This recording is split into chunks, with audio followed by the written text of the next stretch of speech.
खुलुमबाय आंनि मुङा कुनाल राजबर' आं दायो कटन मुलुगसोलोंसालि दालाइ एबसुनि गाहाय नेहाथारि बिबानाव दङ आरो आंजोंनो लोगोसे दङ नैबे बुब्लियाव जोंनिनो कटन मुलुगसोलोंसालि दालाइ एबसुनिनो लोगो गाहाय नेहाथारि जोंसार बर'। नैबे समाव जों नैबे बुब्लियाव नैबे भिडिअखौ लानायनि गुबै थांखि बा गुबै जाहोनानो जाहैबाय दायो जे जोंनि असमनि बा जोंनि आसामनि जिखिनि मोनद' हारि जाय हारिफ्रा जोंनि बर', राभा, मिसिं बायदि हारिफोरनिख्रुइ बेसेबा जौगानाय हारि, बैसोर हारिफोरा दायो असमाव जि गावसोरनि थासारि बा गावसोरनि जि सुबिदाफोरखौ लानानै जि एसटि दाबिनो थांगासिनो दङ, बिनि हेंथायैनो जों नैबे भिडिअखौ बानायनाय जादों। मानो होननानै बुङोब्ला बिथांमोना दायो जोंनि बर', राभा, जोंनि जि मिसिं दायो असमाव थानाय जि मोन 14 जि एसटि हारिफोर दङ, बैसोर हारिफोरनिख्रुइ बेसेबा जौगानाय थाखोआव दंहैखायो। बुंनो थाङोब्ला बिथांमोना दायो फरायनायनिफ्राय लानानै मोनफ्रोमबो बिथिङावनो बिथांमोना जोंनिफ्राय जौगानाय, जोंनिफ्राय बेसेबा सिगाङाव दावखोखानाय। दा बिथांमोना बैफोर सुबिदा बा बैफोर थासारियाव थाहैनानैबो दिनै जि मोन 14 एसटिफोरनि जि खथा बा जि सिट, बैफोर सिटआव हाबसननानै गावसोरखौ असम सरकार बा भारत सरकारनिसिम एसटि दाबिदों बा एसटि मोननांगौ होननानै बिसोर आन्दालन खालामगासिनो, बिसोर बिग्रायखांगासिनो दङ। आरो दायो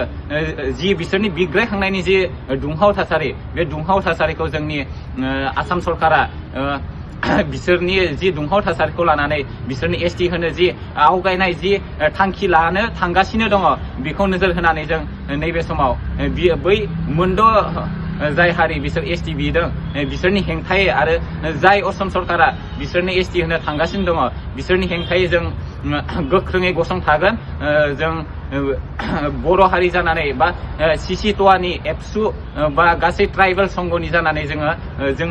कटन मुलुगसोलोंसालि दालाइ दुलाराय बर' फरायसा आफादाबो अरायबो गोख्रोङै बाहागो लाफागोन। आरो बे जि खौरां बा बे मेसेजखौनो जों जोंनि नैबे भिडिअनि गेजेरजों जों गासै बर' हारि, गासै जि ट्राइबेल हारिनो जों हरनो सानदों। दायो जोंनि ट्राइबेलफोरनि गेजेराव दायो गोबां खैफोद फैनो थांगासिनो दङ। मानो होननानै बुङोब्ला जि मोनद' हारिफोर, बिथांमोन जायफोरा दायो एसटि दाबिगासिनो दङ जोंनि आसामाव, बैसोरखौ जुदि गाबोन सबनिया एसटि होनो थाङोब्ला असम सरकारा, भारत सरकारा गाबोन बिसोरखौ एसटिनि मजादार होनानै होयोब्ला जोंनि जि थाखानाय मोन 14 एसटि हारि, बिसोर हालाय हाफाय जानांगोन। सोलोंथाइ बिथिङावनो ला, बा बबेबा साख्रि बाख्रिनि बिथिङावनो होन, बा बबेबा कम्पानि बा बबेबा बायदि बिथिङावनो होना मानो, जों गासैबो बिथिङाव जिखिनि दायो सुबिदा मोनगासिनो दङ, बेखिनि सुबिदाफोरखौ जों खोमानानै लानाय जागोन। ओंखायनो आङो नैबे कटन मुलुगसोलोंसालि दालाइ दुलाराय बर' फरायसा आफादनि जि गाहाय नेहाथारि बिबानाव थानानै आं गोख्रों रावै, गोख्रों बाथ्रायै सोंखारिनो नागिरदों जे, आं गोख्रों रावै बुंनो नागिरदों जे बिथांमोननि जि मोनद' हारिनि एसटि बिनो थांनाय आरो दायो असम सरकारनि जि मोनद' हारिफोरखौ एसटि खालामनो नागिरनायनि जि थांखि लानाय, बिनि सायाव जों गोख्रोङै हेंथा, गोख्रोङै जों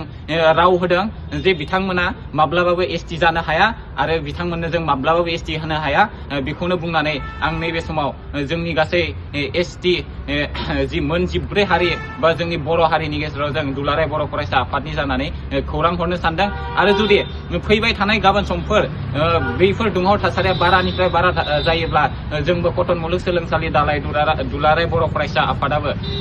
बै मोनद' हारि आरो जाय मोनद' हारिनो एसटि होनो थांबाय दं, बै आसाम सरकार बा भारत सरकारनि हेंथायै जों बाथ्रा दैखांगोन। गुबुन गुबुन फरायसालिमा, गुबुन गुबुन दखरा जिल्लाफोरा जिबादि हानजा सुरनाय हाबाफारिफोर लादों, बैफोर हाबाफारिखौ नोजोर बोनानै जोंनि जि हारिनि, जोंनि जि जातिनि इयुन अलखदखौ नोजोर बोनानै जोंबो जोंनि कटन मुलुगसोलोंसालि दालाइ दुलाराय बर' फरायसा आफादाबो हानजाबोनो आरो बाथ्रा दैखांनो अरायबो रेडि। बे खोनाखौनो बुंनानै आं दिनैनि बिबुंथिखौ एसेयावनो फोजोबबाय। गोजोन्थों। बेबायदिनो जेरैबायदि जोंनि गाहाय नेहाथारिया बुंलांनाय बायदि जि मोनद' हारिनो जि एसटि होनाय जायोब्ला दिनै जों जि मोन 14 जि एसटि मोनखाना थानाय जों जायफोर हारिफोर दङ, दिनै जोंनि सायाव गोबां खैफोद बा अलखदनि समा दिनै फैगोन आरो बियो नंमारगौ। मानो होनना बुंबा दिनै जों मिथिगौ, दिनै जोङो जि मोन 14 जि एसटि बा एसटि खथाखौ मोननाय जि जों मोन 14 जि ट्राइबेल्सफोर दङ दिनै जों मिथिगौ दिनै जोङो 40 लाख बा 40 लाखनि एसे बारा जानो हागौ नाथाय बै मोनद' हारि जायफोरा दिनै एसटि बिगासिनो दिनै बिथांमोना बेसां दिनै बिथांमोना 1 करोड़ 80 लाख जुदि बिथांमोनखौ दिनै जोंनि सायाव जुदि गारसोमना होनाय जायोबा बा जोंनि सायाव दिनै बिथांमोनखौ दैखोना होनाय जायोबा दिनै जोंहा माफोरबायदि समस्या जागोन माफोरबायदि जोंहा सिचुएसन जागोन जों बयबो दिनै बेखौ साननो हानांगौ मानो होनना बुङोबा दिनै बिथांमोना फरायनायनि बेलायावनो जा दिनै मोनफ्रोमबो बेलायावनो जा मोनफ्रोमबो बिथिङावनो जा दिनै बिथांमोना दिनै जोंनि साय अराय सम गोजौ थाखोआव दङ दिनै बिथांमोना अराय सम दिनै जोंनि सायाव दिनै बिथांमोना दिनै दङ जायनि थाखाय जुदि बिसोरखौबो दिनै एसटि स्टेटास होनाय जायोबा दिनै जोंनि सायाव खैफोद फैगोन जोंनि सायाव समस्या फैगोन आरो बेखौ लानानै दिनै जोङो कटन दालाइ आबसुआ दिनै जों बिथांमोननि जि दाबि दैखांनाय बिथांमोना जेरैबायदि जि बुंगासिनो दिनै जों एसटि नांगौ दिनै जों बिनि हेंथायै दिनै जों बाथ्रा बुंनो फैदों दिनै जों बिनि हेंथायै दिनै जों राव बुंनो फैगोन मानो होनना बुंबा दिनै जों बेखौ मानिनो हाया दिनै ट्राइबेलखौ दिनै खुगाजों बिनानै बा आन्दलन खालामनानै बिनानै बेखौ दिनै मोननाय जाया दिनै भारतनि संबिजिरासो दिनै बेखौ होयो दिनै जोङो जि मोन 14 जि एसटि दङ दिनै जोङो ट्राइबेलखौ जोंनो नांगौ होनना दिनै जों खुगाजों बियाखै नाथाय जों जेब्ला जोनोम जादों बेनिफ्रायनो दिनै जोङो बे ट्राइबेल बा बे एसटिनि जि रिजार्भेशननि जि राइट्सफोर दं दिनै जों बेफोरखौ मोननाय जादों थिग बेबायदिनो आं दिनै खावलायो दिनै जोंनि बर' हारिनि गेजेरावनो जा जिसिसि ट'आनि थानाय मोनफ्रोमबो जि कमिउनिटिस दङ बा जि अर्गेनाइजेसन दिनै आं बिथांमोनखौ रिक्वेस्ट खालामो जे जों अराय समनि थाखाय दिनै जों बे समाव सांग्रां जानांसिगोन मानो होनना बुङोबा थासारिया गोबां दुंहाव जागासिनो आरो जानो फैगासिनो दङ आरो बेखौ लानानै दिनै जों अराय सम गसंथानांगोन जों गसंथायाबा जोंनि सायाव खैफोदा फैगोन आरो खैफोदा जोंखौ नाख्रेबनानै दिनै जोंखौ थेर बेथेर खालामलांगोन आरो बेबायदिनो आं खावलायो दिनै जोंनि जि बर' हारिनि जि मेलेमजिबिफोर दिनै बिथांमोना गावजों गाव आसि थुलायनायाव दिनै बिथांमोना अराय समनि थाखाय रेडि नाथाय दिनै बे हारिनि सायाव जि समस्या बा जि अलखद फैदों दिनै बेनि सायाव बिथांमोना मानो बाथ्रा बुङाखै बिथांमोना मानो ओंखारबोआखै दिनै आं खावलायो बिथांमोना ओंखारबोनाय बायदि दिनै बिथांमोना सरकारखौ रिक्वेस्ट खालामनाय बायदि सरकारखौ दिनै बिथांमोना बुंनाय बायदि जाहाथे दिनै बै मोन 16 हारिनो बे एसटि खथाखौ जाहाथे बिसोरनो होनाय जायाथो बेखौ होब्ला दिनै जोंहा गोबां खैफोद जागोन बेखायनो आं खावलायो दिनै जोंनि हारिनि जि मेलेमजिबिफोरखौ दिनै नोंथांमोना ओंखारबोदो नोंथांमोना बाथ्रा बुं नोंथांमोना बेनि बागै हेंथा हो आरो आं खावलायो दिनै जोंनि बर' लाइमोनफोरखौबो दिनै जों ओंखारफैनांगौ दिनै जों बे सिचुएसनाव बे थासारियाव दिनै जोङो न'आव थाबाय थाबा जाया दिनै जों ओंखारनांगौ दिनै जों इउनिटिखौ जों दिन्थिनांगौ मानो होनना बुङोबा जोंनि सायाव खैफोद फैगासिनो आरो बे खैफोदखौ जुदि जोङो गसंनानै जुदि बेखौ जों हेंथा होआबा दिनै जोङो गोबां खहाजों दिनै मोगा मोगि जानांगौ दिनै जों कटन दालाइ आबसुआ बिसोरनि जि आन्दलन खालामनाय बा बिसोरनि जि दाबि खालामनाय बेखौ दिनै जों जेब्लाबो मानिनो हाया